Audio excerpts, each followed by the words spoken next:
Hello everyone. D और F block के हमारे सारे क्वेश्चंस प्रीवियस ईयर के कंप्लीट हो चुके हैं। तो आज हम एक नया टॉपिक सरफेस केमिस्ट्री के प्रीवियस ईयर क्वेश्चंस डिस्कस करना स्टार्ट करेंगे।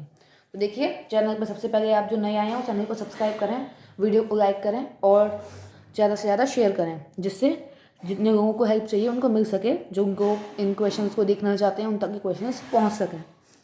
और देखिए, जिनको भी पता चला हो कि अब सेंट्रल यूनिवर्सिटी का कंबाइंड टेस्ट होगा, तो देखिए बस आपको एप्टीट्यूड, जो हमारे वर्बल रीजनिंग एप्टीट्यूड, ये जो नया टेस्ट सबके ही कंपलसरी किया है, सिर्फ उसके लिए वरीड होना चाहिए। वरना और सब टॉपिक्स तो आपके सेम ही आएंगे सारे, प्रिपरेशन तो आपको उतनी ही करनी होगी और प्रीवियस ईयर क्वेश्चंस तो आपको हमेशा फ़ायदा ही करते हैं, तो ये तो आपको करने ही होंगे। चाहे आपका कंबाइंड टेस्ट हो लेकिन प्रीवियस ईयर क्वेश्चंस तो आप ज़रूरी देखें, उनसे आपको फ़ायदा ही होगा, कुछ ही परेशानी नहीं है उससे। पैटर्न का आइडिया आपको लग जाएगा, उससे ज़्यादा कुछ ज़्यादा हाई भी नहीं पूछा जाएगा, क्योंकि सारे यूनिवर्सिटी के टेस्ट को नॉर्मलाइज ही किया जाएगा। मतलब जितनी भी यूनिवर्सिटी को साथ में लिया गया है, सबके टेस्ट को एक नॉर्मलाइज पेपर ही बनाया जाएगा। ऐसा नहीं है कि बहुत ज़्यादा हाई कुछ पूछा जाएगा, सारे टॉपिक्स वही होंगे। सिर्फ आपका एक जो एप्टीट्यूड का टेस्ट सबके लिए कंपलसरी किया है, वही एक अलग होगा। और अगर आप एकदम सीरियस हैं, आपने फॉर्म भरा तो आपको डिटेल्स इसके बारे में और पता भी होगी, न्यूज़ में आपने देखा भी होगा। अब देखिए, यहाँ पे क्वेश्चन नंबर 1 है, which of the following statement is not correct. तो यहाँ पे कौन सा स्टेटमेंट करेक्ट नहीं है, हमें बताना है किसके बारे में है। ये एड्जॉर्प्शन के बारे में लिखे हुए हैं। तो ए ऑप्शन है, adsorption energy for a chemical adsorption is generally greater than that of physical adsorption. इसमें लिखा हुआ है कि जो केमिकल एड्जॉर्प्शन जो होता है, उसकी एनर्जी जनरली फिजिकल एड्जॉर्प्शन से ज़्यादा होती है। तो देखिए, ये सही बात है, केमिकल एड्जॉर्प्शन में हमें ज़्यादा ज़रूरत होती है एनर्जी की, उसकी एनर्जी ज़्यादा होती है हमारी फिजिकल एड्जॉर्प्शन से। अब यहाँ पे लिखा हुआ है physical adsorption is due to van der Waals forces. तो ये भी ठीक है, जो फिजिकल एड्जॉर्प्शन होता है उसमें von der Waals forces involve होते हैं हमारे। सी ऑप्शन देखिए, अब physical adsorption decreases at high temperature and low pressure. ये हमारा गलत लिखा हुआ है। ये जो हमारे पास फिनोमेना लिखा हुआ है, केमिजॉर्प्शन जिसे हम बोलते हैं, केमिकल एड्जॉर्प्शन, उसके बारे में ट्रू होता है। केमिजॉर्प्शन जो होता है वो हाई टेम्परेचर पर डिक्रीज होता है, हाई टेम्परेचर पर केमिजॉर्प्शन डिक्रीज होता है, फिजिकल एड्जॉर्प्शन इंक्रीज होता है। तो ये हमारा हो जाएगा, हमसे रॉन्ग स्टेटमेंट के बारे में पूछा था।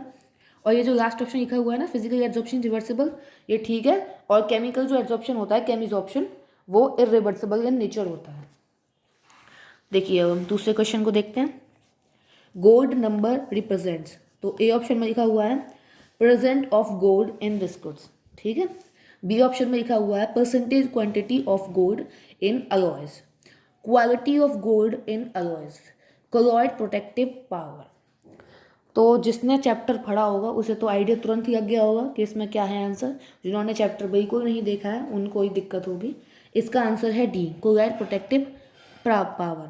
तो मतलब जो लायोफिलिक हमारे कोलॉइड होते हैं ना, लायोफिलिक, तो गोल्ड नंबर क्या होता है, ये प्रोटेक्टिव कोलॉइड होता है, जो जैसे लायोफिलिक होता है वैसे इसका नेचर, ये हमारे और दूसरे कोलॉइड्स को प्रोटेक्ट करता है। Colloid protective power gold number से उसे हम रिप्रेजेंट करते हैं, ठीक है। तीसरे क्वेश्चन को देखिए, which of the following form lyophilic solution, ठीक है। इनमें से कौन सी ऐसी चीज़ है तो लायोफिलिक सॉल्यूशन हमारी फॉर्म करती है। पहला है हमारे पास aluminium hydroxide, AlOH whole thrice, egg albumin, arsenic sulphide, silver halides. ये जो हमारा एग एल्बुमिन होता है, इनमें से एग एल्बुमिन लायोफिलिक सॉल्यूशन हमारा फॉर्म करता है, ठीक है। एग एल्बुमिन लायोफिलिक सॉल्यूशन हमारा फॉर्म करता है, इस बात को याद रखें, ठीक है। देखिए, question number 4, which of the following indicates the charge on colloidal particles. तो इनमें से कौन सा फिनोमेना है जो हमारे कोलॉइडल पार्टिकल्स के चार्ज को रिप्रेजेंट करता है, उन्हें बताता है।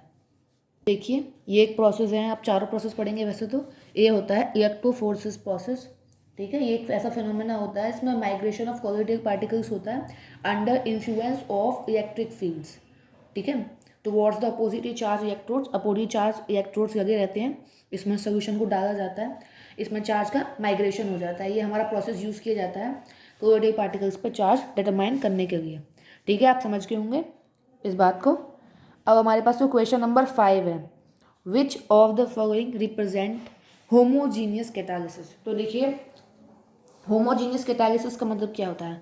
होमोजीनियस कैटालिसिस का मतलब है कि जो हमारे रिएक्टेंट्स हैं और जो हमारा कैटालिस्ट है और जो प्रोडक्ट्स हैं वो सब सेम फेज में होने चाहिए। अगर सब एक्वस है तो सारे एक्वस ही हों, सब गैशियस है तो सब गैशियस हों, ठीक है, उसे हम होमोजीनियस कैटालिसिस बोलते हैं। ठीक है, तो इस हम सब के देखते हैं। ये क्या है, acetic acid plus ethyl alcohol H2SO4 के प्रेजेंट में ये क्या बना रहे हैं, हमारे पास एसीटेट बन रहा है प्लस H2O। फिर क्या है, ऑयल प्लस हाइड्रोजन निकल की प्रेजेंस में सैचुरेटेड फैट। तो देखिए ये तो ऑप्शन आपको पता चल गया होगा कि ऑयल और ये निकल, ये दोनों के फेज अलग अलग हैं, तो ये तो कभी भी हमारे होमोजीनियस कैटालिसिस नहीं हो सकते। तो देखिए अब आपसे यहाँ को पता चल गया होगा कि ए इसका राइट आंसर है। ठीक है, नेक्स्ट क्वेश्चन पर आते हैं। The effect of a catalyst in a chemical reaction is to change. हम कैटलिस्ट यूज़ क्यों करते हैं, क्या ज़रूरत है हमें कैटलिस्ट डालने की किसी भी रिएक्शन में, ऐसा क्या चेंज कर देता है कैटलिस्ट जिससे हम उसे रिएक्शन में डालते हैं, उसका यूज़ किया जाता है। तो यहाँ पे लिखा हुआ है पहला इक्विलिब्रियम कॉन्सेंट्रेशन। इक्विलिब्रियम पे कॉन्सेंट्रेशन, तो ऐसा बिल्कुल भी नहीं है, इक्विलिब्रियम पे कॉन्सेंट्रेशन को कैटलिस्ट कोई इफेक्ट नहीं करता है। हीट ऑफ रिएक्शन, देखिए हीट ऑफ रिएक्शन को तो बिल्कुल भी चेंज कर ही नहीं सकता कैटलिस्ट कभी भी। फाइनल प्रोडक्ट जो बनना है वही बनेगा। देखिए ये रिएक्टेंट्स और प्रोडक्ट्स को बिल्कुल भी इस तरह से नहीं करता कि उनको ये देगा या फिर प्रोडक्ट फाइनल प्रोडक्ट की कुछ भी अमाउंट को कम कर देगा, और ना ही ये कंज्यूम होता है कैटलिस्ट किसी भी रिएक्शन में। जितना हम डालेंगे उतना ही हमारे पास निकल जाएगा, ये ना रिएक्टेंट्स के साथ कंज्यूम होता है ना ही प्रोडक्ट्स के साथ। ये हमारा चेंज करता है एक्टिवेशन एनर्जी को। जो टाइम हमें लग रहा है ना प्रोडक्ट की फॉर्मेशन तक, जैसे एक्टिवेशन स्टेट के बाद हमारी ट्रांजिशन स्टेट आती है कुछ इस तरह से, ठीक है, सिंगल स्टेप रिएक्शन में। तो जैसे इतनी ऊंची है वो, तो उसके लिए एक नया रास्ता बना देता है कैटलिस्ट, और वो थोड़ी नीची हो जाती है। जैसे तो मैंने थोड़ी बिल्कुल ही कम ली है, और भी नीची। कैटलिस्ट का ये इफेक्ट होता है, वो एक्टिवेशन एनर्जी को कम कर देता है, जिससे ट्रांजिशन स्टेट जल्दी अचीव हो जाती है और प्रोडक्ट के फॉर्मेशन में जो टाइम लगता है वो थोड़ा कम लगता है। ठीक है, अब देखते हैं यहाँ पे gold number is minimum in case of. Gold number क्या होती है, कोलॉइड की प्रोटेक्टिव पावर। दूसरे कोलॉइड्स को प्रोटेक्ट करने के लिए एक कोलॉइड होता है, उसकी प्रोटेक्टिव पावर को हम मेजर करते हैं गोल्ड नंबर में। ठीक है, तो ये किसके केस में मिनिमम होता है, और देखिए गोल्ड नंबर जितना ज़्यादा मिनिमम होगा उतनी ही ज़्यादा कोलॉइड्स की प्रोटेक्टिव पावर होती है। तो देखिए याद रखिए, जिलेटिन एक ऐसा एग्जाम्पल है, इसके आगे कोई भी आ जाए, जितना ट्वेल्थ तक या फिर आपके एंट्रेंस सिलेबस तक अगर जिलेटिन दिया हुआ है प्रोटेक्टिव कोलॉइड्स में, तो फिर आपको कुछ भी देखने की ज़रूरत नहीं है। जिलेटिन सबसे स्ट्रॉन्ग प्रोटेक्टिव कोलॉइड्स है। इसका जो गोल्ड नंबर होता है वो 0.005002 से 0.05 तक इस रेंज में होता है हमारे पास। देखिए आपको दिखने का छोड़िए, मतलब बहुत कम होता है, इसलिए इसकी प्रोटेक्टिव पावर सबसे ज़्यादा होती है। तो देखिए जितना भी क्वेश्चन मैंने आपको बताया है आपको अच्छे से समझ में आ गए होंगे। तो प्लीज़ अब चैनल को सब्सक्राइब कीजिएगा और क्वेश्चंस के बारे में नीचे वीडियो में कमेंट कीजिएगा। कोई भी डाउट हो उसके लिए भी कमेंट कीजिएगा।